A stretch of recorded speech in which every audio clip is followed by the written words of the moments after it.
샬롬, 이동춘 목사입니다. 오늘도 여러분의 삶이 주님의 평안으로 가득하시길 기원하며 하나님의 말씀을 나누겠습니다. 오늘 주시는 말씀은 히브리서 6장 1절에서 12절 말씀입니다. 이 말씀 중에 7절에서 9절까지 읽도록 하겠습니다. 땅이 그 위에 자주 내리는 비를 흡수하여 밭가는 자들이 쓰기 합당한 채소를 내면 하나님께 복을 받고, 만일 가시와 엉겅퀴를 내면 버림을 당하고 저주함에 가까워 그 마지막은 불사름이 되리라. 사랑하는 자들아, 우리가 이같이 말하나 너희에게는 이보다 더 좋은 것 곧 구원에 속한 것이 있음을 확신하노라. 아멘.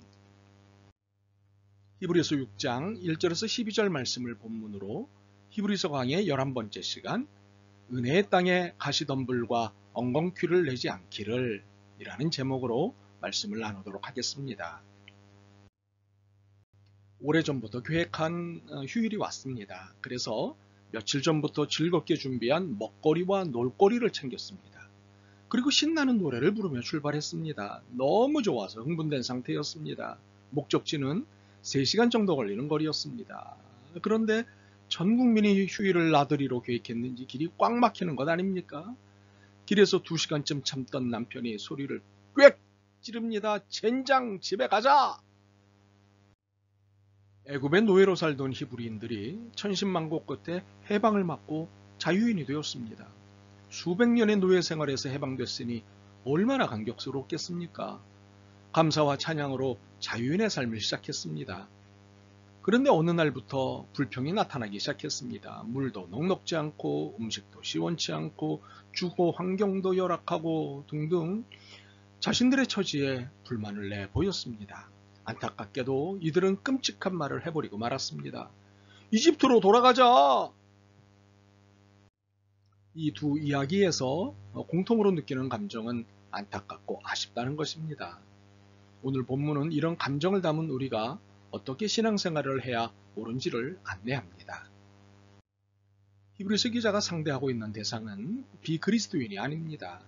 그리스도인을 대상으로 말씀을 건네고 있습니다. 그러나 엄밀히 말하면 경계선에 있는 그리스도인 혹은 비그리스도인을 상대하고 있습니다. 경계선이란 무엇입니까? 한 발만 내디디면 전후 좌우가 바뀌는 지점을 말합니다. 경계선에 있는 그리스도인이란 그리스도인인데 비그리스도인이기도 하고 비그리스도인일 수도 있다는 것입니다. 매우 애매한 지점에서 불안한 신앙 상태를 드러내는 사람을 일컫는 말이 됩니다. 1절에서 5절을 보면 이해가 될 것입니다. 그러므로 우리가 그리스도의 도의 초벌을 버리고 죽은 행실을 회개함과 하나님께 대한 신앙과 세례들과 안수와 죽은 자의 부활과 영원한 심판에 관한 교훈의 털을 다시 닦지 말고 완전한 대로 나아갈지니라. 하나님께서 허락하시면 우리가 이것을 하리라. 한번 빛을 받고 하늘의 은사를 맛보고 성령의 참여함 받고 하나님의 선한 말씀과 내세의 능력을 맛보고도 타락한 자들은 다시 새롭게 하여 회개하게 할 수 없나니, 이는 그들이 하나님의 아들을 다시 십자가에 못 박아 드러내놓고 욕되게 함이라. 1절과 2절은 앞서 나눈 말씀입니다. 이제는 초보가 아닌 프로, 어린아이가 아닌 성인으로 성장이 있어야 하는데 여전히 초보자의 수준에 머물러 있는 것에 대해 히브리서 기자가 지적한 내용입니다. 물론 이들의 변명은 기초를 튼튼히 닦기 위한 것이라는 변명입니다. 당연히 기초는 튼튼히 닦고 세워야 합니다. 그러나 초보 수준에 머무는 것의 정당성을 합리화하는 이유가 될 수는 없습니다. 기초를 튼튼히 한다고 구구단만 평생 암기하는 것은 누가 봐도 이해 불가 아니겠습니까? 이런 경우는 게으르거나 자기 고집, 자기 집착에 빠져 있는 것이라고 볼 수밖에 없습니다. 이러한 사람들은 신앙 상태가 불안할 수밖에 없습니다. 신앙과 비신앙의 경계선에 있는 것입니다. 3절에서 5절은 구원을 맛보고도 타락한 사람들 혹은 배반한 사람들에 대한 메시지입니다. 이들은 성령의 역사를 깊게 체험하였고 하나님의 능력과 그 선물을 체험하였고 하나님의 선한 말씀과 능력을 체험했던 사람들입니다. 그런데 이 모든 신앙의 체험, 영적 체험에 합한 삶이 아니라 반하는 삶을 살아가고 있는 것입니다. 이런 경우는 영적 체험은 좋으나 신앙적 삶을 사는 것은 불편하다는 부족하다고 여기는 것입니다. 이런 사람들은 말로는 신앙적이고 행동과 삶은 비신앙적이고 배신적입니다. 신앙과 비신앙의 경계선이 있는 것입니다. 물론 히브리서 기자는 단호하게 말했습니다. 6절입니다. 타락한 자들은 다시 새롭게 하여 회개하게 할 수 없다. 경계선이 아니라 돌이킬 수 없는 혹은 돌아올 수 없는 선을 넘어선 것으로 말한 것입니다. 그러나 메시지의 전반적인 분위기는 안타까워하는 분위기로 경계선을 읽고 있는 것입니다. 어쩌면 이 경계선에 있는 이가 내 자신일 수 있습니다. 주님은 좋지만 주님의 말씀은 부담스러워 말씀으로부터 도망하듯 살고 있다면 말입니다. 또한 철저한 신앙 다지기를 목표로 살다가 아집에 빠져 오히려 신앙을 그르치는 삶을 살고 있다면 말입니다. 사실 아집에 빠지면 다른 주장이나 소리는 들리지 않는 법이니 자신의 태도가 문제라는 사실을 도통 인식하지 못할 것입니다. 그러나 여하튼 주님은 사랑이십니다. 대제사장이 되실 만큼 우리를 사랑하시기에 도망자도 배신자도 다시 품으실 수 있는 분이십니다. 그러므로 히브리서 기자가 6절에서 타락한 자들은 다시 새롭게 하여 회개하게 할 수 없나니 라고 냉정하게 말은 했지만 3절을 놓칠 수는 없습니다. 하나님께서 허락하시면 우리가 이것을 하리라. 6절도 3절도 다 그리스도인과 비그리스도인의 경계선에 있는 이들에게 내놓는 말씀입니다. 그러나 여기에는 메시지가 있습니다. 무엇일까요? 첫 번째는 내가 원하는 것은 성숙이다는 메시지입니다. 사실 경계선에 있는 것은 초보에 머물러 있고 불안의 상태에 있기 때문입니다. 성숙하면 해결될 문제입니다.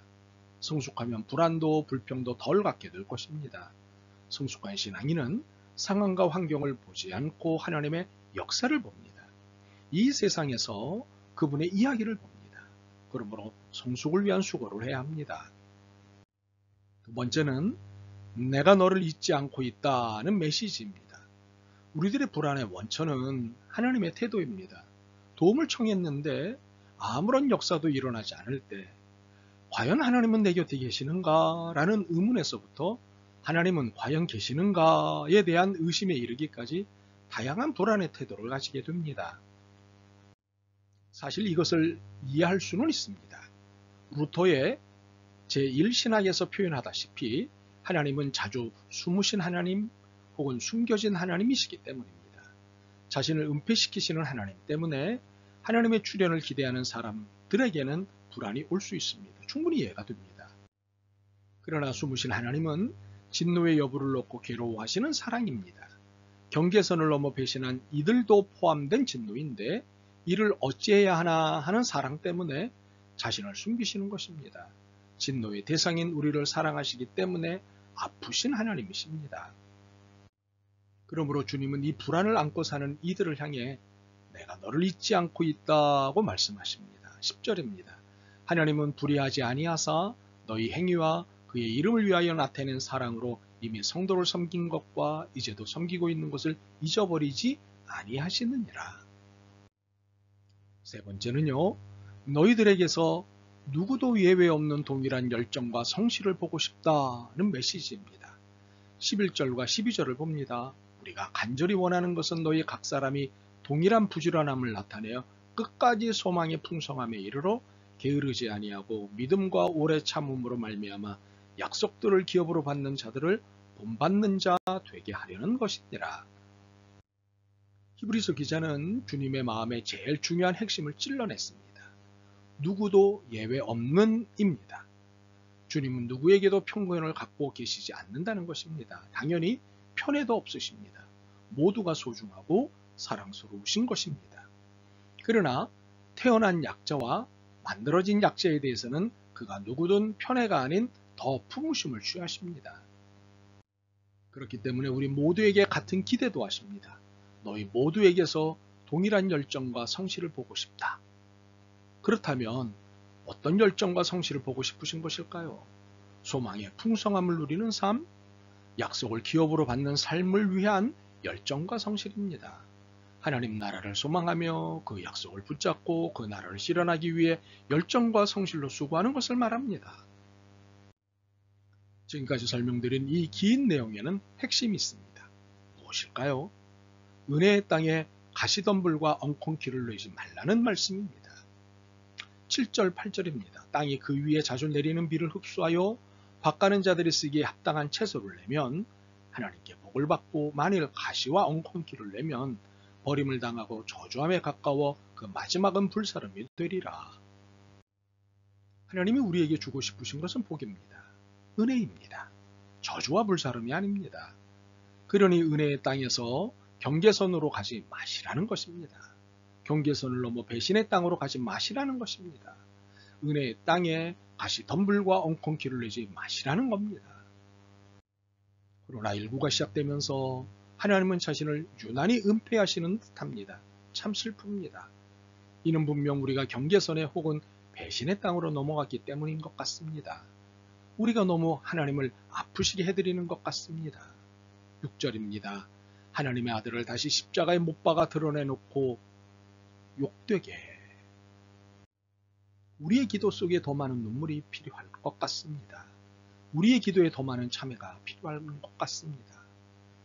우리의 삶에 더 많은 품음이 필요한 것 같습니다. 은혜의 땅을 뒤덮은 가시덤불과 엉겅퀴를 걷어내려면 제법 고생해야 할 것 같습니다. 우리 모두의 열정과 성실이 필요합니다.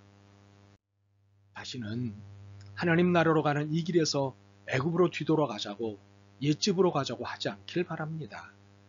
은혜를 주시던 주님이 힘 빠지십니다. 자, 모두 주님만 바라보고 힘을 내십시다. 아멘. 주님, 오늘 말씀을 들으면서 저희들이 신앙과 불신앙의 경계선에서 우왕좌왕했다는 사실을 깨닫게 되었습니다. 용서하옵소서. 이제 분명한 신앙의 길에서 가시덤불과 엉겅퀴가 아닌 은혜의 열매를 내는 수고를 하겠습니다. 도와주옵소서.